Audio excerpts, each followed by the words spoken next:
Conseil numéro 19. Apprenez les renoncements à la toute-puissance, à la transformation des êtres et du monde. Le rapport au savoir est un processus singulier, se construisant en fonction de l'histoire et du désir de chacun, et évoluant au cours de la vie, au gré des événements. À un moment où l'apprentissage se fait continu, la qualité de ce rapport est un sauf-conduit pour une carrière professionnelle. Chacun est régulièrement invité à apprendre tout au long de la vie, mais il serait peut-être judicieux de décaler l'injonction d'apprendre et d'inviter chacun à envisager quel rapport harmonieux il peut entretenir avec le savoir. N'observe-t-on pas nombre de cadres et de dirigeants instruits de leur métier quittant tout entre 40 et 50 ans, saturés d'activités, de connaissances et de savoir, ne remplissant que maigrement leur vie? Leur formateur n'a de cesse d'intervenir sur ce rapport, consciemment ou non. Comment le fait-il? Le triangle pédagogique est le nom d'une théorie qui associe le formateur, le savoir et l'élève. La relation entre le formateur et le savoir est le processus d'organisation didactique des informations. La relation entre le formateur et l'élève correspond au processus d'enseignement. Quant à la relation de l'élève au savoir, elle concerne l'apprentissage. Ces processus sont interreliés et s'influencent mutuellement.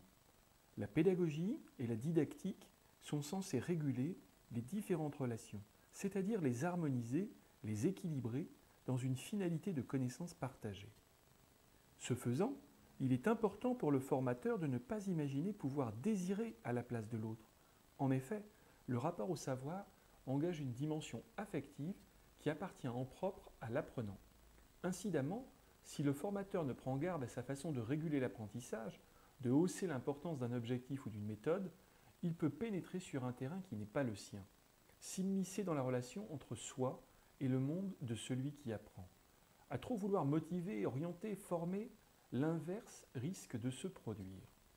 La fonction de régulation de l'apprentissage, exclusivement placée sous la responsabilité du pédagogue, ôte à l'apprenant une ressource essentielle pour se former par lui-même, la maîtrise de ses propres objectifs.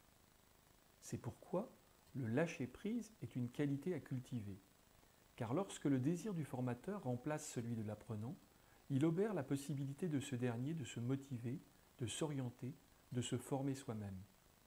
Plus son désir de transmettre grandit, plus il occupe l'espace de la relation, moins l'apprenant a de place pour apprendre par lui-même. Le formateur se retrouve alors à pousser et à tirer en même temps, et il peut par conséquent vite s'épuiser. Le lâcher-prise pourrait se définir comme un renoncement à vouloir tout contrôler. Pour un formateur, lâcher-prise signifie laisser un peu de ce qu'il tient pour vrai et qui lui coûte une énergie folle. Il s'agit pour lui de se départir de son ego et de faire preuve de discernement et d'éthique. Il peut en revanche se consacrer à l'écoute de l'autre, à la passion de sa matière, la cultiver, la rendre intelligible. Une des ressources mobilisables dans le lâcher-prise se situe certainement au tréfonds de l'enfance.